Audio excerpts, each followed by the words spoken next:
Bonsoir Stéphane. Bonsoir, monsieur. Voilà, vous êtes sur Empreinte Mix. Voilà, donc Stéphane, je voulais savoir qui est réellement Stéphane. Parce que sur les réseaux sociaux, on raconte que tu es un brouteur. Merci beaucoup. Ok, mon nom à l'état civil, c'est Assis Stéphane Gauthier, ivoirien d'origine et footballeur de métier. Vous avez joué où? J'ai joué dans plusieurs clubs. D'abord, j'étais en Mauritanie, voilà, où j'ai évolué avant d'arriver en Guinée, où j'ai eu la grâce de passer des tests dans des clubs tels que SOA Academy, où j'avais passé mon premier test. Le test était concluant et le club même m'a hébergé dans un hôtel de la place, voilà, qu'on appelle Marriott Palace. J'occupais même la chambre 306. Voilà, ceux qui sont là-bas peuvent témoigner. Voilà, j'ai le plus même des matchs amicaux.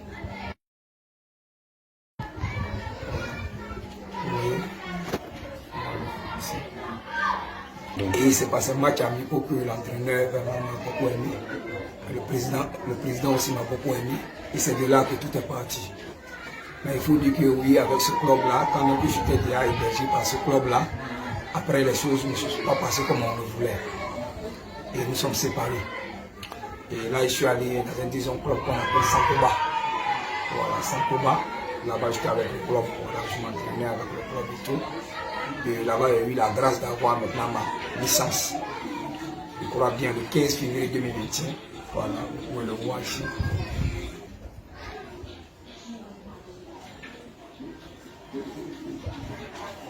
Ok. Ok. Maintenant, voilà. Ouais, donc maintenant, tu as montré les preuves que tu es footballeur. Oui, même il y a des matchs que j'ai joué, un match même officiel. Et pendant ce match-là, je me rappelle très bien que même mon épouse, elle était au terrain. Je dis mon épouse parce qu'aujourd'hui on parle d'elle. C'est pour dire que ce jour-là, elle était au terrain quand Voilà. je jouais le match. Donc maintenant, je vais te demander où tu as rencontré ta femme. Parce que sur les réseaux sociaux, on dit que tu as rencontré ta femme sur Facebook. Effectivement, c'est ce que aussi j'ai vu comme vous. Que j'ai rencontré ma femme sur les réseaux sociaux, ce qui est archi faux. Voilà, moi j'ai croisé ma femme, je me rappelle très bien, en novembre 2020. J'étais déjà à Conakry. Vous comprenez? Et là même je logeais à Conakry, c'est-à-dire à Taoya, vers les rails. Vous comprenez? Il y avait un studio qui était là-bas. J'étais dans le studio. Et vous savez, en tant que tout bon célibataire, il fallait sortir chaque fois aller chercher à manger. Et c'est comme ça que je passais là. Et j'ai croisé ma femme au Carrefour, au marché Taoya. Elle vendait là, dans un point de vente là. Voilà, c'est là qu'elle vendait des brosses et autres. Vous comprenez?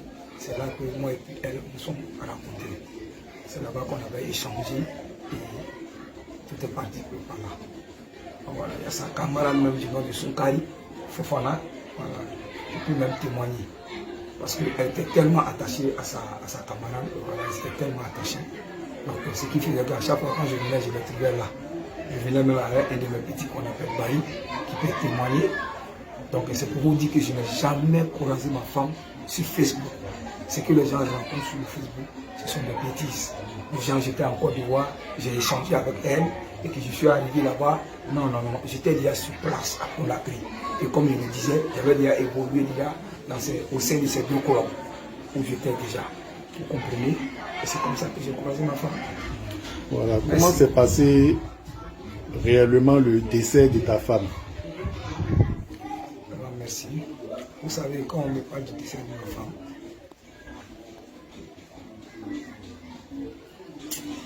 ça revient encore beaucoup dans mon esprit. En fait, dans la vie, quand tu n'as pas expérimenté quelque chose, en fait, tu ne peux pas comprendre. J'avais attendu parler, mais mes yeux ont vu. Parce que quand je vous dis que ma femme n'était pas malade, elle n'avait rien. Le lundi 29, lorsque j'étais encore couché sur le lit, ma femme s'est levée, elle allait sauver la vie. Moi, je n'étais même pas au courant. Je ne sais même pas comment elle s'est levée pour aller sauver la vie.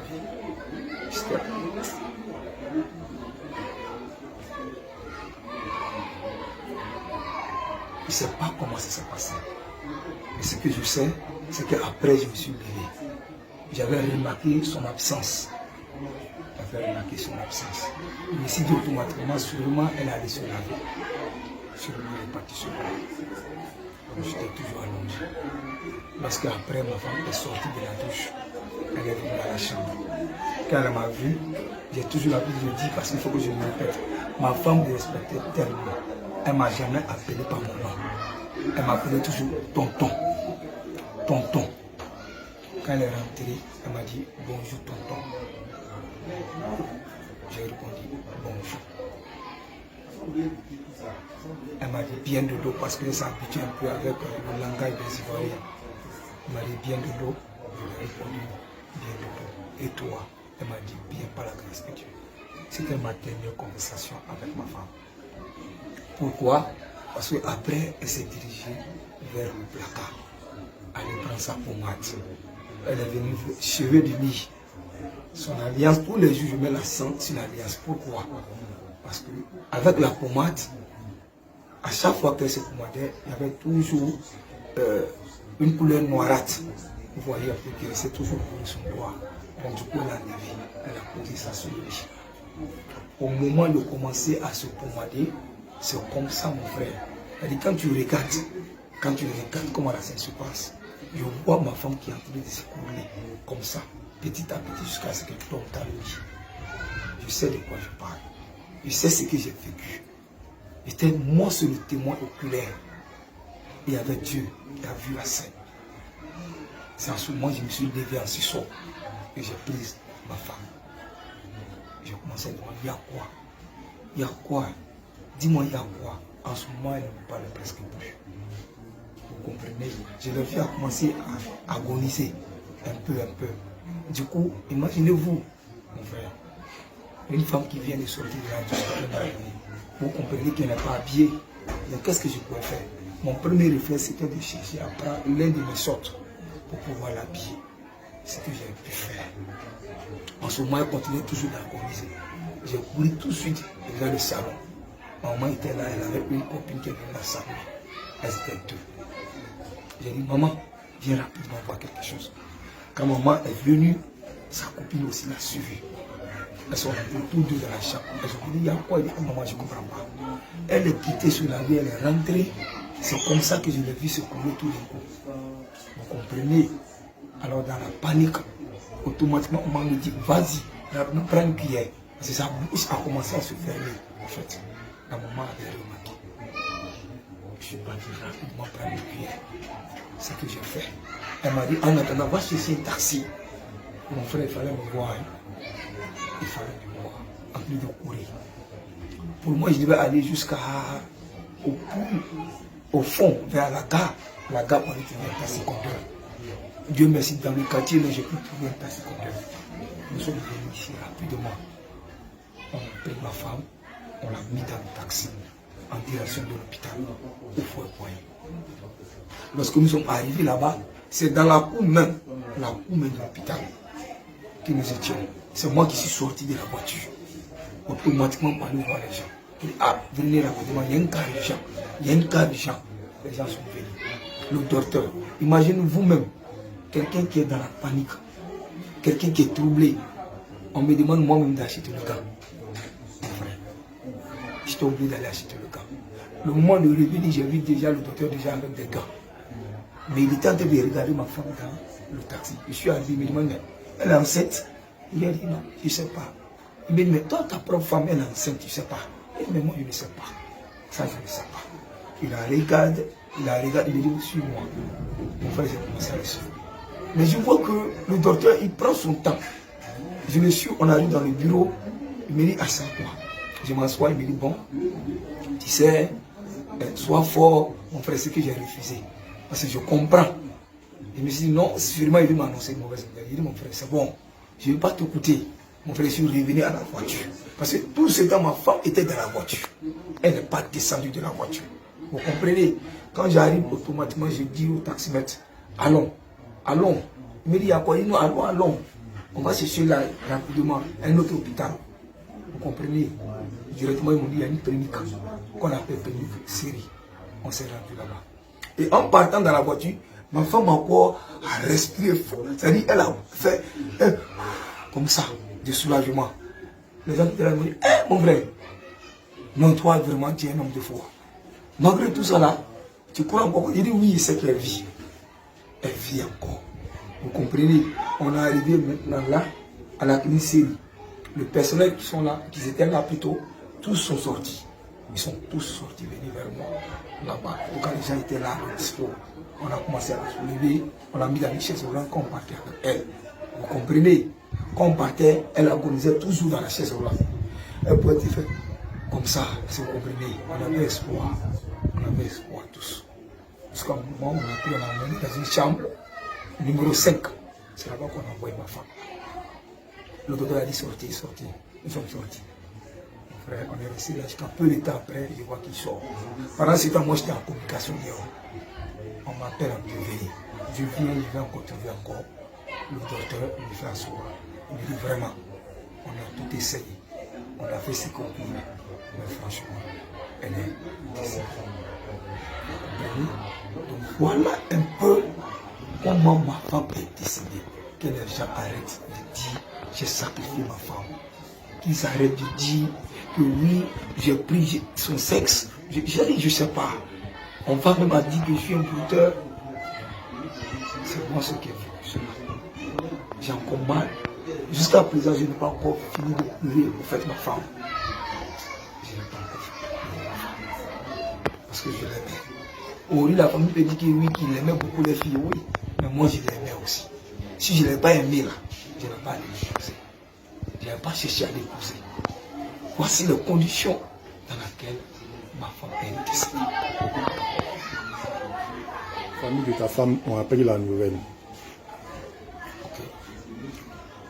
Comme je le disais tantôt, lorsqu'on va annoncer la mort de ma femme, imaginez-vous, vous prenez la femme de quelqu'un d'un point A à un point B, c'est-à-dire de la Guinée. Vous comprenez? Vous venez en Côte d'Ivoire. Aujourd'hui, l'enfant meurt. Vous voyez ce que ça fait. Tout de suite, je suis un peu traumatisé. Ça ne va pas. Je suis dans tous mes états. Mais je suis quelqu'un, tout le temps, avec mon téléphone, la connexion est tout le temps ouverte. Parce que j'ai des correspondants un peu partout. Donc tu peux m'appeler à n'importe quel moment sur mon WhatsApp ou sur Messenger, tu peux m'avoir. Ça me comprend un peu. Je me suis habitué à ça. C'est en ce moment, il y a une coïncidence. Il y a la femme chez qui j'ai acheté les pagnes ghanéennes. Ça fait elle que j'achète toujours. Quand je voulais marier ma femme, j'ai acheté les pagnes ghanéennes avec cette femme. Cette femme-là, elle vit où? Elle vit à Conakry même. En Guinée. C'est une femme même mariée. Elle la connaît très bien. Elle a des enfants. Vous comprenez un peu. Donc c'est cette femme qui m'appelle. Parce que quand souvent même je veux rentrer en Côte d'Ivoire, je prends des pagnes avec elle, j'achète pour envoyer à ma mère. Donc on a gardé ce bon contact. Je lui ai dit, à chaque fois qu'il y aura ces gens de pagnes là, parce que les pagnes ghanéens, vous voyez, qu'elle me fascine. On a gardé de bonnes relations. Et c'est cette femme-là, en ce moment, qui va m'appeler. Vous comprenez? C'est elle qui m'appelle.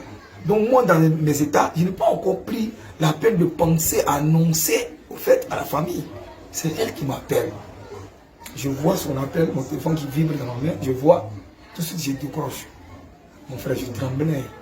C'était pas facile. Ceux qui étaient là-bas, là, qui me peuvent témoigner. Je n'étais pas tranquille. Ça n'allait pas.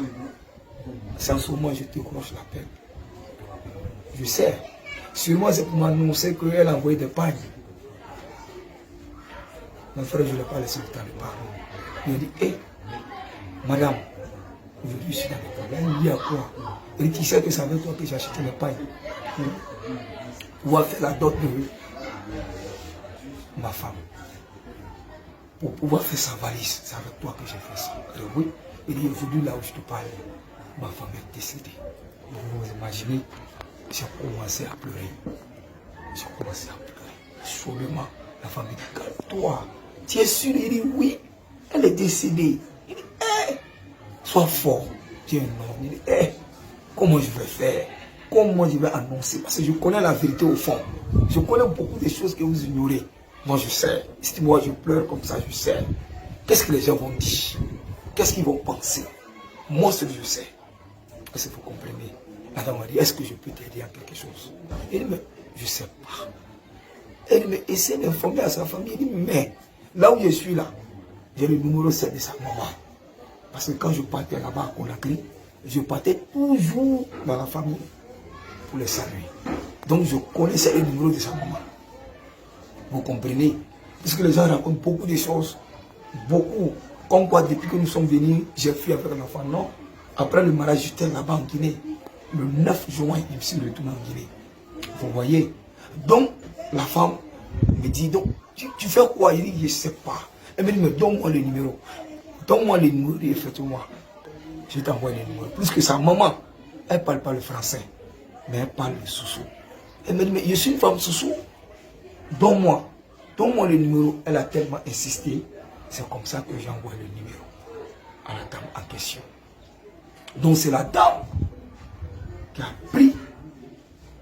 Il pense bien, elle dit dans son dire, un de ses enfants, c'est les deux qui sont partis annoncer la nouvelle à la famille. Voilà comment ça s'est passé. Voilà comment ça s'est passé. Parce qu'elle me disait que non, tu sais, une femme pour aller annoncer la nouvelle, c'est pas facile. Il faut quelqu'un auprès de moi. Donc donne-moi le numéro. Mais j'ai pu comprendre après qu'elle est partie avec son fils. Elle est partie avec son fils pour aller annoncer la nouvelle. Bon, on voit vraiment sur les réseaux sociaux, sur plusieurs pages, où on raconte que tu as sacrifié ta femme, tu as fui avec elle pour venir en Côte d'Ivoire. Depuis que tu es avec elle en Côte d'Ivoire, la famille ne sait plus rien d'elle, que c'est le jour du décès qu'ils sont juste au courant. Voilà. Mais quand on voit plusieurs attaques sur les réseaux sociaux de plusieurs blogueurs guinéens, tu sais au moins qui est derrière, puisque tu dis tu es en contact avec la famille maternelle. Mais la famille, ben pour toi, est-ce que la famille maternelle peut t'accuser d'avoir tué ta femme, puisque tu dis toi avec la famille maternelle, tout se passe bien. Mais est-ce qu'ils peuvent t'accuser d'avoir tué leur enfant? Je ne pense pas. Je ne pense pas parce que je le dis encore tantôt. La famille maternelle ne peut pas m'accuser. Parce que depuis le décès, jusqu'au jour là où je suis conscient de quelque chose. Tous ces attaques-là viennent de la famille partenaire. Parce que je parlais très bien avec l'oncle maternel. Je chantais avec lui. Je parlais avec sa fille. Tout ce que je recevais de cette famille-là, maternelle, c'était des encouragements. C'était de me fortifier. C'était même de me dire, sois fort. Parce que vous comprenez. Donc je sais que la famille maternelle n'a pas de souci avec moi. Mais c'est la famille paternelle. Et je sais aussi le pourquoi. Voilà, mais pourquoi la famille paternelle aujourd'hui t'accuse d'avoir sacrifié leur enfant? Voilà. Quel est le problème entre toi et la famille paternelle? Ok. Tout est parti lorsque nous sommes rentrés chez moi à Dobreka. Parce que c'est là-bas que j'ai construit. Beaucoup rencontrent encore déjà que ce n'est pas ma maison. J'ai des papiers. Voilà. Dobreka, c'est en Guinée. C'est en Guinée, à Dobreka. Vous comprenez? Là-bas, j'étais avec ma femme et ma mère. Nous étions donc trois. Celle que je dis, les gens ne connaissent pas, que c'est ma propre mère que j'ai pris soi-disant maman pour présenter. Vous comprenez? Cette maman-là qui a passé ça de tous les membres de la famille, qu'elles soient paternelles ou maternelles. Aujourd'hui, on me dit que ce n'est pas ma mère. Donc vous comprenez, nous étions trois. Tout est parti par un coup d'appel. Un matin, lorsque nous étions en train de dormir, moi et mon épouse, ils appellent ma femme. Ma femme décroche le téléphone. Mais ce que je veux savoir d'abord, c'est après quoi, la dot? Oh oui, c'est-à-dire on a tout fini. La dot, tout ça s'est passé dans la famille partenaire. Là-bas à la mosquée, nous sommes venus encore à la maison d'abord. À la maison d'abord plutôt. De la maison, nous sommes partis maintenant à la mosquée. Je ne pense pas que je dois annoncer la mosquée là. Certaines personnes. Mais la dot, c'est passé à la maison. Si tu comprends. La dot s'est passée à la maison. Il y a la petite dot et il y a la grande dot. La petite dot, j'avais donné 300 000. Et la grande dot, j'avais donné 500 000. Vous comprenez? C'est après ça que nous sommes partis à l'hôtel Marador, notre nuit de miel. Vous comprenez? C'est le lendemain, maintenant, on sera en domicile, à Kubreka. Donc, comme je le disais, le matin, maintenant, ma femme reçoit un coup d'appel de son oncle, celui qui a donné la main de la fille. Il s'appelle Bangoura Asseli. C'est lui qui l'appelle en premier. Parce que vous savez, chez eux, après la famille, une semaine après, ils doivent faire une valise pour leur propre fille. Vous comprenez? Ils doivent faire une valise pour leur propre fille. Vu que après toutes ces choses-là, ma valise, c'est-à-dire ma valise que moi j'avais envoyée pour ma femme, est restée avec la famille partenaire. Ils doivent aussi faire une valise pour pouvoir envoyer à leur fille. Donc maintenant, ils appellent la fille. La fille décroche, on demande à la fille la dot que moi j'ai donnée à ma femme. La dot là, 500 000 là. Le papa appelle, il dit, mais les 500 000 qu'on t'a donné là, il faut nous envoyer. Tu sais qu'on doit faire ta valise, non? La fille maintenant répond, mais les 500 000 là, c'est pour moi. Mais attends, ce que je veux savoir, chez eux, quand tu remets l'argent, les 500 000, tu remets ça à la fille. Oui, c'est à la fille. Ceux qui me suivent aujourd'hui peuvent peut-être témoigner. Sur les sous, c'est comme ça. Les 500 000, c'est pour la fille. La fille dit qu'elle doit utiliser les 500 000 pour pouvoir payer même des ustensiles et autres dans la maison. Ah, donc, okay. L'argent appartient. Ceux qui me suivent, en tout cas, des personnes qui veulent vraiment témoigner cette vérité. Cette vérité. La dot, on dit, appartient à la fille. C'est elle qui est censée utiliser cet argent. Mais ils appellent la famille partenaire, c'est-à-dire son oncle qui a donné la main de la fille, c'est-à-dire Bangoura Asseli. Lui, il appelle, il dit que la fille lui remette l'argent. C'est que la fille avait refusé. En lui disant, mais les 500 000 là, c'est à moi. Je ne peux pas vous les donner. Tu as compris? C'est ce qu'elle avait dit. Automatiquement, il y a sa femme qui était à côté. Tu as compris? Parce que tout ça, c'est ma femme qui me l'a expliqué. Elle dit, mais il n'y a rien ici. Il n'y a rien. Qu'elle nous ramène l'argent pour qu'on puisse faire sa valise. Vous avez compris? Et en ce moment, la presse est coupée là. Alors, qu'est-ce qu'ils vont faire? Comme ils ont vu que la fille n'a pas ramené de l'argent, imaginez-vous, la fille se marie. Le jour du mariage, forcément, elle a des connaissances, des amis qui vont venir la voir. Donc, les présents, les cadeaux qu'on avait donnés à la fille a tout pris pour donner à l'une de ses tantes, là-bas qu'on appelle Aïcha. Vous comprenez? Vu qu'on a fini le mariage, on ne pouvait pas prendre tous ces choses-là pour aller quand même à l'hôtel. Vous comprenez un peu? Donc, elle a gardé tout ça avec cette tante, dans la même cour. Une de ses tantes qui était là-bas, qui est mariée avec un de ses oncles, qu'on appelle Bangoura Abouaka. Vous comprenez? Donc, il faut garder ça pour moi. Après, je vais le récupérer. Alors, comme ils ont vu que la fille n'avait pas donné les 500 000, ils sont allés discrètement pour aller prendre tous les cadeaux que la fille avait reçus le jour du mariage pour pouvoir faire la valise pour envoyer à la fille. Et c'est cette femme-là, je prends Dieu en témoin, je dis Dieu en témoin, qui a appelé ma femme pour lui dire, ah, tu sais c'est quoi, tes tantes là, tes parents partenaires là, ils sont venus ici tout de suite, ils disent, tu sais, comme la fille refuse de nous donner les 500 000 là, ces cadeaux-là, c'est ce que nous on va prendre pour aller nous les mettre. Vous avez compris? Ma femme a commencé à fondre à la cour. Il me dit, il y a quoi? Il dit, hé, regarde, tout le temps que j'ai servi cette famille-là, tout le temps que je suis resté dans cette famille-là, au lieu de me faire ma valise pour m'envoyer, il veut non seulement utiliser les 500 000, comme j'ai refusé, on dit les cadeaux là, les cadeaux du jour du mariage là, qu'on est venu me donner là, il veut prendre ça pour venir maintenant, emballer et puis m'envoyer. Vous avez vu? Il dit, bon, rappelle. Là, c'est moi qui lui ai dit, il faut rappeler, on va voir. Elle a rappelé automatiquement. C'est sa tante là qui prend le téléphone. Au moins qu'elle parle, je lui dis, donne-moi le téléphone. Il dit, mais madame, mais pourquoi? Donc, si je comprends bien, donc les 500 000 que j'ai donné à ma femme là, ce qui appartient, c'est pour la dot là, les 500 000 là, vous voulez récupérer cela encore. En plus de cela, ces cadeaux là, ces cadeaux le jour du mariage qu'on lui a donné là, vous passez là-bas, vous partez prendre sans son autorisation. Quand même, vous déchirez tout et tout. Et c'est ça, c'est bon. En ce moment, ils ont compris que le secret était divulgué. Les gens ont su que vraiment, ils sont en train de faire ce genre de choses-là. Tu pourrais attendre maintenant devant en bon. Donc, elle nous a rabaissé devant son mari. Ce que nous sommes en train de faire dans le secret là, elle a fait, son mari a compris. Voilà où la famille partenaire va commencer à prendre bloc contre les filles. Parce que vous voyez maintenant, parce que j'avais compris. Ma mère était à côté, elle avait compris. Tout ce qu'il devait faire, là-bas, c'était parti. Maintenant, ils ont commencé à l'appeler. L'oncle l'appelle. L'autre oncle l'appelle. C'est là, plusieurs oncles. On l'appelle de partout. La fille a pris peur. Elle ne pouvait plus décrocher. Vous comprenez? Donc je me rappelle que très bien, cette journée-là, elle n'a presque pas pris l'appel de quelqu'un. Parce qu'elle se disait que, comme elle connaît très bien sa famille, si jamais elle décrochait, ils allaient commencer à lui dire toutes sortes de paroles, de malédictions et autres. Moi, elle a pris peur. C'est moi qui l'ai encouragée. Le lendemain, pour lui, tu sais c'est quoi? C'est vrai que tu fais face à ça.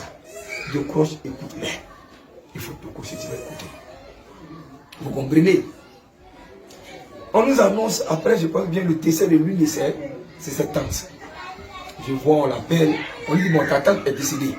Ta tante est décédée, donc tu peux te rendre. Vous imaginez, la femme qu'elle a, ma femme a dit, oui, j'ai compris. J'ai compris. Quand elle a compris, elle m'a dit, vous savez, chez nous ici, là, quand on se marie, c'est une semaine après que la mariée, elle doit sortir. Mais vous voyez, comme hier, il y a eu le cas qui s'est passé, et qu'il partait pour prendre, comment on appelle ça, mes présents, et que j'ai mis vraiment tout ce qu'ils étaient en train de faire dans le secret là à nu. Donc actuellement ils ont gros sur le cœur. Donc ils sont conscients que je ne dois même pas sortir, mais ils me demandent de venir au dessin. Vous comprenez? J'irai pas. Parce que si je pars, s'ils me prennent, ils vont m'humilier. Ils vont me mettre la honte. Je le connais. Donc vous comprenez, la fille n'est pas partie. Donc vous imaginez comment les choses sont en train de partir. Donc tu me suis un peu. Voilà où les problèmes sont. Donc du coup, ils se sont dit, ah bon. Donc même le dessert de Satan qui n'est pas venu. Pourtant dans les noms, on dit la fille ne doit pas sortir. Elle ne doit pas sortir parce qu'elle vient de se marier. C'est après les une semaine. Mais pourquoi maintenant? Comme Satan est décidé, on demande qu'elle parte. Donc tout le problème est parti par là. En ce moment, les parents ne l'appelaient plus. La famille partenaire ne les appelait plus, ma femme. On ne l'appelait plus. Quand elle recevait l'appel, c'est l'un de ces hommes que je respecte au passage, Bangoura Abdoulaye. C'est lui qui l'appelait. Il disait, mais tu sais quoi, on aimerait que vraiment, toi et ton mari, vous venez là-bas. La fille, toujours quand on lui parlait, elle répondait toujours oui. Mais en réalité, puisque nous on vivait avec elle, on était là, elle ne voulait pas partir. Parce que c'était à chaque fois si elle partait, tu comprends, elle connaît sa famille, donc elle a pris peur, elle était toujours là. Comme nous étions là avec ma maman un jour a dit, vous savez, mes enfants, là où ça parle, tout s'est bien passé le mariage. La famille paternelle était consentante, la famille maternelle aussi. Ce qu'on va faire, on va aller là-bas. On va partir. Elle dit ok. Ce jour-là, on s'est préparé. Nous devons aller. Lorsque le petit frère de ma femme va l'appeler, il ne s'est pas dit, ah, tu sais c'est quoi? Attention. Attention, si tu viens, voilà, depuis hier, il y a eu une réunion ici. Ils ont dit que voilà comment ils vont faire, ils vont procéder. Quand tu viens, ils vont mettre la main sur toi. Quand ils vont mettre la main sur toi, ils vont demander à ce que ton mari vienne. Quand tu viens, ils vont faire asseoir. Ils vont dire à ce moment que le mariage là, c'est fini. Vous imaginez, on s'apprête à venir. Et l'enfant informe à sa grande soeur, voici ce que les gens ont fait là-bas, la réunion qui s'est passée là-bas. On ne pouvait plus partir. Voilà comment nous sommes restés. Donc je continue maintenant. Parce que maintenant les une semaine vont arriver. Ils sont censés venir avec la valise. Avec eux-mêmes aussi les valises. Parce que c'est comme ça que je suis dans la coutume. Mon frère le matin très tôt. Dieu m'a dit ouais. Je cours, je vais prendre des chaises. J'ai pris des chaises en location. On est venu, maman s'est levée très tôt. Ma femme aussi. On a commencé à préparer pour accueillir la famille. Le vendredi là. C'est une semaine après, ils doivent venir avec la valise. 10 heures, on ne les voit pas.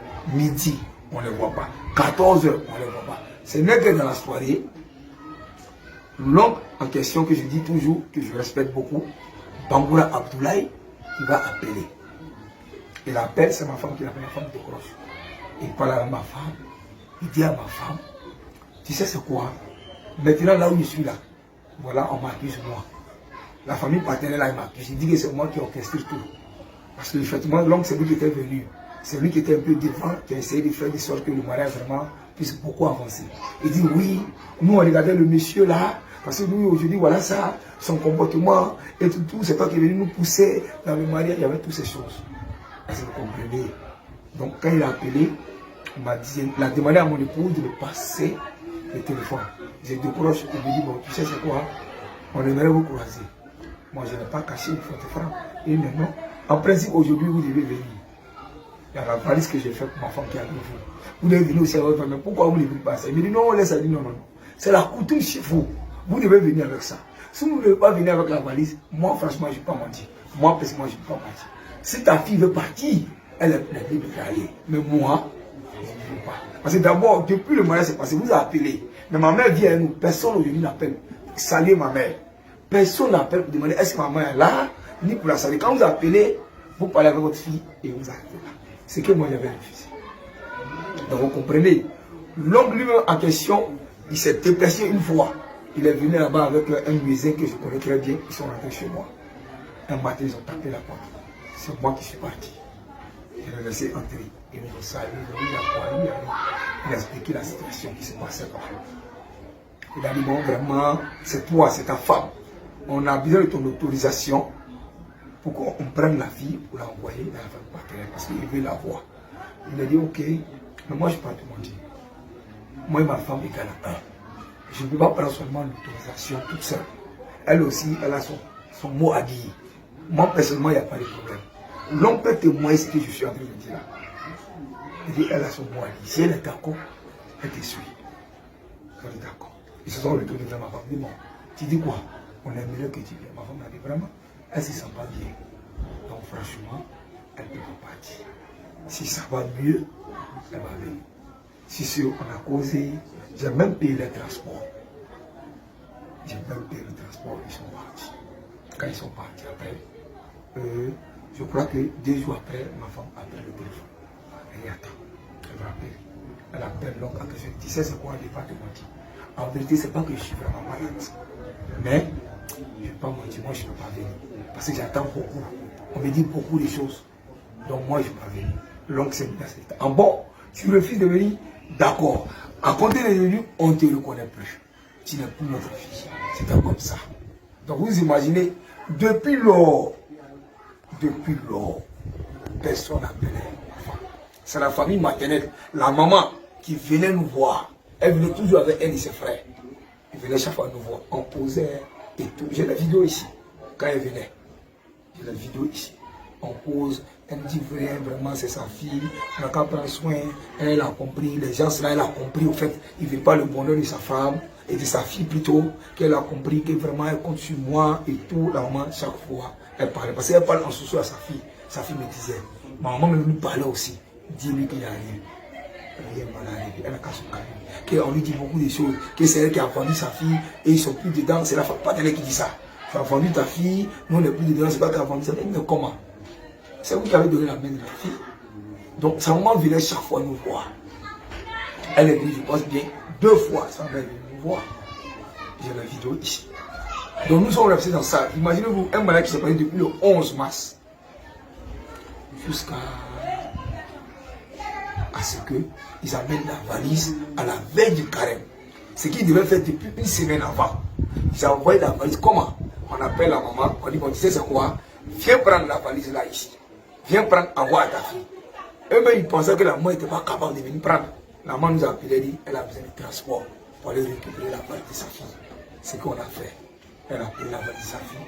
Avec ce qu'ils ont donné, eux-mêmes, ils ont pris un carton là, ils ont mis quelques pailles. Ils étaient censés envoyer une valise. Ils ont pris, puisqu'ils sont fâchés, ils prennent un carton, ils mettent quelques pailles là, 7 ou 6 pailles. Ils emballent, on doit à la maman. La maman prend, elle envoie chez nous. C'est le 1er avril qu'on a reçu. Chose qu'on devait recevoir depuis une semaine. Donc vous voyez que déjà, ils ont pris bloc. Après, on est un membre de la famille paternelle n'est pas venu. On fait, qu'est-ce que je peux? Sa maman est venue, elle a dit, devant nous, ma maman était là. Moi, je vous ai donné ma fille. J'ai confiance à vous. On me dit beaucoup de choses. Mais j'ai compris que ces gens-là n'aiment pas le bonheur de ma fille. Parce que ma fille est ici, là, je sais. Mais depuis que le monsieur, là, a pris ma fille, parce que tout ce qu'elle dit, c'est sa fille qui nous relaxe. Vraiment, elle compte sur nous. Elle compte sur nous. Quand tu vois la maman parler, toi-même tu vas avoir pitié. Mon frère, c'est comme ça que ma maman a dit, bon d'accord, ouvrons les cadeaux. On ouvre les cadeaux, la valise et tout. Maman a pris tes pailles. Il dit bien tes pailles données à la maman. Son oncle même, j'ai pris un de mes sacs rouges. On a mis des pailles, on a donné aussi à l'oncle. Ils se sont tous retrouvés, ils étaient tellement contents. Le jour où on partait, la fille a appelé sa maman. Elle a dit, maman, on part. Elle a donné les pictures à sa maman. C'est comme ça que nous sommes rentrés en avril. En avril, nous sommes rentrés en Côte d'Ivoire ici en avril. Vous comprenez? Donc, depuis la fille était ici, quand nous sommes rentrés, la famille partenariale n'a plus jamais appelé la fille. Plus jamais. Il n'y a pas quelqu'un qui peut dire qu'il a appelé ma femme. Jusqu'à ce qu'elle décède. Donc, vous comprenez déjà, ils ont pris bloc il y a longtemps. Ce qui faisait que tous mes infos, quand même je repartais à Conakry, parce que beaucoup ne savent pas, quand je retournais là-bas, le 9 juillet, je suis parti. Je partais toujours dans la famille maternelle. C'est eux qui ont manifesté de l'amour envers moi. C'est eux qui m'ont prouvé que vraiment, nous là, on a confiance en toi. On te donne notre fille. Mais où que tu veux que je me dirige? Moi et ma femme, égale à 1. Si vous ne l'appelez pas, ce n'est pas moi qui vais vous appeler. Vous n'appelez pas ma femme. Ce n'est pas moi qui vais vous appeler. Donc quand je parle, je parle toujours là-bas. Quand je vais là-bas, il y a tout quand j'avais l'accueil. On m'appelait, je suis content. Parfois, je prends mon téléphone, j'appelais ma femme qui était ici en Côte d'Ivoire. Je donne à l'oncle. L'oncle peut témoigner. Le matin, il parle avec elle. Sa maman parle avec elle. Tout le monde. Et c'était toujours comme ça. Le jour où j'étais parti là-bas le 9 juin, j'ai rendu 2 fois visite à la famille. 2 fois visite à la famille. Et quand je vais revenir, ma femme m'a dit, dis à ma mère, il y a ma robe de mariée qui est là-bas dans la cour avec une femme. Parce que j'ai donné cette robe à la femme parce que je me suis dit, elle s'est dit que là-bas il y a plusieurs mariages. Parce que la robe, au lieu les gens me disent que j'ai pris en location et tout, non, la robe là, elle l'a achetée. C'est-à-dire qu'elle a acheté, elle a payé le tissu et puis on a pris pour elle. La robe là où je vous parle là, ici, à la maison ici. Donc elle a donné à cette femme là parce que c'est comme il y a tous les cas de mariage. Si il y a des femmes qui veulent se marier, elle a qu'à donner la location. Pour que s'il y a de l'argent, elle va donner ça à sa pauvre maman. Tu comprends? Elle aime tellement sa mère. Elle aime tellement sa mère. Mais durant tout ce temps, la femme n'a jamais fait un retour pour dire ils ont loué ou pas. Donc elle m'a dit de dire à sa maman d'aller récupérer. C'est sa maman qui est partie dans la famille partenaire récupérer la robe de mariée de ma femme, donner à son fils du nom de Bator. C'est lui qui m'a donné la robe de ma femme. Vous comprenez? Et je l'ai ramené. Je suis rentré ici encore le 29 juillet. Je suis retourné ici. Donc quand il entend aujourd'hui beaucoup de bruit, je comprends. C'est la famille paternelle. Parce qu'ils n'ont plus jamais parlé. Ils n'ont plus jamais parlé à leurs filles. Aujourd'hui, je les vois, c'est eux qui sont sur les réseaux sociaux, en train de s'agiter. Ils disent ceci, mais est-ce qu'ils se rappellent qu'ils n'ont plus jamais appelé leurs filles? Est-ce que les gens savent ça? Est-ce que les gens savent qu'ils ont fait confisquer comment on appelle ça, la valise de ma femme? Eux qui étaient censés emmener une semaine après, est-ce qu'ils savent ça? Personne ne sait, ils n'expliquent pas ça. Que quelqu'un sorte, qu'il me dit qu'il avait appelé ma femme, qu'il me dit ça. Depuis on est venu en Côte d'Ivoire, personne. Personne. Quand nous étions ici, c'est sa maman qui l'appelait. Son oncle aussi, maternel. C'est vrai. La vraie histoire. Voilà pourquoi cette famille paternelle là m'en veut beaucoup. Ils m'en veulent. Mais Dieu est grand. Dieu est grand. La famille maternelle, ils ne peuvent pas me faire ça. Ils ne peuvent pas me faire ça. C'est la famille maternelle qui a emballé tout. Si vous aimez tant votre fille là, vous aimez. Pourquoi ne pas appeler durant tout ce temps? Pourquoi? Pourquoi? Moi je sais dans quel état elle était ici parfois. C'est moi qui la consolais. Non, reste tranquille. C'est ainsi va la vie. Un jour on ira là-bas. Moi je la fortifie à chaque fois mon frère. Je la fortifie. Prends courage. Ça va aller. C'était comme ça. Au lieu le malheur m'est arrivé. Le malheur m'est arrivé. Je n'ai pas voulu. Je n'ai pas voulu que ma femme parte maintenant. Il y avait tellement de projets. Il y avait tellement de choses. Donc je vais partir. Au lieu les gens racontent souvent sur ma personne. Chacun vous dit ce qu'il veut. Et mon Dieu, c'est la mort, hein, mon frère. Ça tourne. Ça tourne. Ça tourne. Et beaucoup moins. Si je vous montre les photos de ma femme, et si je vous montre comment je prenais soin de ma femme, mais on vous dit que même le 28, c'est-à-dire à la veille de sa mort, je vous montre, c'est retourné. Vous voyez, quand vous voyez ces photos, regardez, c'est une femme. Vous comprenez, c'est écrit quoi, le 28 août. Quand vous voyez une femme comme ça, vous pouvez penser qu'elle est malade. Regardez, le 28 août. Et pourquoi cette photo? Elle m'envoie par WhatsApp. Pourquoi par WhatsApp? Parce que le dimanche, je suis allé accompagner ma petite soeur qui devait passer un concours très tôt le matin. Elle a cette habitude-là. Quand elle se lève le matin, elle se prend des photos. Elle m'envoie sur WhatsApp. Regardez. Regardez, regardez. Il y a plusieurs. C'est un iPhone. C'est écrit quoi? Le 28 quoi? 28 août. Elle est décédée le 29. Regardez. Celle-là, c'est une femme qui était malade. Elle m'a envoyé ça le 28 août. Regardez. Elle adore ça. Se prendre des photos. Vous voyez? On a appris aussi que la fille, on a appris aussi que la famille paternelle a demandé le corps de ta femme que tu as refusé. Comme je l'ai dit tantôt, beaucoup disent des choses qu'ils ne savent pas. Beaucoup disent des choses qu'ils ne savent pas. Moi, je n'ai jamais dit ça. Parce que j'étais en collaboration avec sa famille. Sa famille maternelle m'a appelé le mardi. Le mardi, ils sont rentrés en contact avec moi. Ils m'ont dit, on se dirige vers la famille maternelle. Ça, c'est une chose. Durant tout ce temps, on parlait avec un seul téléphone. C'est-à-dire le téléphone de la fille de l'oncle maternel. Ça avait son téléphone qu'ils échangeaient avec moi. C'est sa fille même qui m'a dit, je vais dans la famille paternelle. Une fois là-bas, ils vont se concerter et on va te revenir.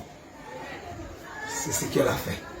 Elle est arrivée dans la famille paternelle. Moi, j'espérais même que c'est un membre de sa famille paternelle qui allait m'appeler.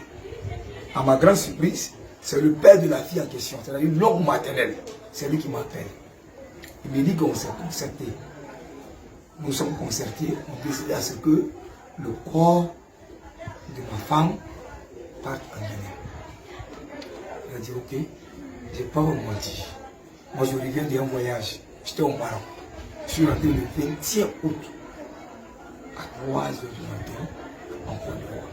Et mon passeport qui est là, hein, je peux vous le montrer vous-même. Non, c'est pas vrai. Ok. Donc, j'ai expliqué ça. Donc, on dit que je ne peux pas prendre la résolution d'envoyer le corps là-bas. Ils m'ont dit, ok, attends-nous, on te revient. Je patiente après, on m'appelle encore. Toujours avec le téléphone de la fille de l'oncle maternel. Pendant qu'ils sont dans la famille paternelle. On m'appelle, on me dit maintenant, ok, on va envoyer un membre de notre famille ici. J'étais tellement content. Je dis, ok, il n'y a pas de souci. Après ma réponse nette, on me dit, ok, il faut que je finance encore. Et maintenant, je ne peux pas. C'est de ça que je parlais. Je n'ai pas les moyens actuellement. Je suis un peu coincé. Je suis un peu coincé. Donc je ne peux pas prendre l'engagement. Vu que je reviens d'un voyage, essayez de me comprendre. Je ne peux pas. À la rigueur, peut-être vous payez son année, dans son retour, on peut se faire. Je ne peux pas. Mon côté, on va te revenir. Vous comprenez? Ils sont concertés là-bas. Je ne sais pas ce qu'ils ont décidé. Puisqu'on utilisait toujours le téléphone de la fille de l'homme maternel. Tu as compris? Donc, c'est de par son téléphone-là que la note vocale est venue. Vous comprenez maintenant? Mais imaginez-moi, je suis ici. Je ne suis pas là-bas. Moi, pour moi, comme c'est avec son téléphone qu'elle est partie dans la famille partenaire, ils se sont attendus. Et la note vocale, et la note vocale. La note vocale est là. Ils disent quoi? La note vocale, la fille me dit, écoute, quand on arrive à venir, ou qu'on n'arrive pas à venir, voilà ce que mon papa décide. C'est dit mon papa. La note vocale est là. Il demande à ce que tu te rendes entraîner la fille de manière musulmane. Avec les photos, les vidéos, tout en appui. Vraiment, prends courage, s'il te plaît. Le s'il te plaît, elle insiste à plusieurs reprises. Vous voyez? Il lui dit, ok, il n'y a pas de souci. J'ai même pris la note vocale, j'ai fait dire à mes parents. J'ai même pris la note vocale, j'ai fait écouter à mes parents. On peut voir la photo de la fille. Voilà, c'est le téléphone de cette fille. Vous la voyez auprès de ma femme ici. C'est elle. Donc, comme je le dis, je le précise. C'est avec son téléphone qu'elle est partie dans la famille paternelle. Donc, c'est de son téléphone que la note vocale est venue. Voilà. Quand vous écoutez la note vocale ici, regardez. Écoutez la note vocale. Amen, Fana. Amen. Prends beaucoup de courage, s'il te plaît. Nous, on a besoin de toi, on a besoin de ton Oui, courage. Tu prends beaucoup de courage. Tu nous fais la vidéo. Je viens de parler avec mon papa tout à l'heure. Oui. Il me dit de t'informer, de te calmer, de prendre du courage. Tu fais tous les vidéos pour nous, s'il te plaît, jusqu'à l'enterrement. Tu fais les vidéos pour nous. S'il te plaît, je t'en supplie, tu fais les vidéos. Qu'on arrive à partir, qu'on n'arrive pas à partir, si tu dois faire l'enterrement, tu nous fais des vidéos. Tout à l'heure, si tu arrives même à être en contact avec le corps, fais la photo, tu nous envoies, tu nous fais des vidéos, tu fais des filmages, tu nous envoies, s'il te plaît. Vous voyez, donc comme je l'ai dit tantôt, donc c'est avec son téléphone qu'elle n'est pas téléphone partenaire. Donc après ces deux propositions-là, puisque je les fait comprendre que je n'avais pas vraiment les moyens, je ne pouvais pas prendre la résolution, c'est après que cette note vocale est venue. Donc mettez-vous à ma place. Et tu as fait moi, ils se sont concertés, bien sûr, je l'ai fait comme ils le voulaient. J'ai fait comme la famille le voulait. Ils m'ont même demandé cette fois-ci d'envoyer les vidéos et les photos. Mais ça, je ne l'ai pas fait jusqu'à présent. Pourquoi? Parce que la première fois qu'ils m'avaient demandé, lorsque la fille était décédée, de tout faire pour pouvoir les rassurer. En principe, ils devaient envoyer un certificat de décès pour les montrer. Mais je connais la Guinée, je connais plus la mentalité. Je me suis dit, il faut que je fasse cela, afin qu'ils soient rassurés. Ce que j'ai fait. Mais le lendemain, je vois sur les réseaux sociaux, sur AGTV quoi là, il prend cela et commence à expliquer des choses. Ils ont exposé la photo sur les réseaux sociaux. Exposé la photo sur les réseaux sociaux. Voilà, regardez, là où même il a pris la photo, vous voyez, c'est même pas ici, c'est dans un coin reculé. Bon, des choses qui bon, imaginez-vous. Donc, on comprend. Est-ce que je peux avoir le courage encore d'envoyer encore ce que j'ai en ma possession? Voilà pourquoi jusqu'à présent, j'ai préféré garder à mon niveau. Sinon, j'ai fait comme ils m'ont demandé. Bon, ton mot de fin? D'abord, je voulais respecter les nécessaires condoléances. Je sais comment ça fait mal. Voilà, lorsque tu perds quelqu'un. Je voulais les rassurer ici que j'ai toutes les preuves ici à mon niveau qui prouvent que ma femme est morte d'une mort naturelle. Qui prouvent que la manière qu'ils m'ont demandé d'enterrer ma femme, j'ai tout ici avec moi. S'ils veulent réellement que justice soit faite, ou s'ils veulent réellement la preuve, ils peuvent même saisir, s'ils veulent, ici, l'ambassade de la Guinée. Ils peuvent saisir l'ambassade de la Guinée pour qu'ils ne voient pas eux-mêmes toutes les preuves. Parce qu'aujourd'hui, je n'ai pas vraiment ce courage-là de pouvoir envoyer ces preuves-là par WhatsApp ou par... Vous comprenez, parce que j'aime beaucoup ma femme. J'aime beaucoup ma femme. La première fois que j'avais envoyé une photo, je sais comment j'ai vécu cela. J'ai vécu vraiment, son image était partie un peu partout. Ça m'a beaucoup fait mal. Beaucoup fait mal. Vous voyez. Donc du coup, je n'ai plus ce courage parce que je ne peux pas exposer comme ça ma femme. Je sais combien de fois je l'ai aimée. Je sais combien de fois. Et comme je le dis, je sais combien de fois lorsque la photo est partie et j'ai vu ça un peu partout, les gens, non. Comprenez, je veux qu'ils saisissent l'ambassade s'ils veulent de la Guinée, que les gens viennent eux-mêmes vérifier par eux-mêmes. Parce que je sais que dans la mort de ma femme, ma mère n'est pas là. Ma mère n'est pas là. C'est ce que j'aimerais.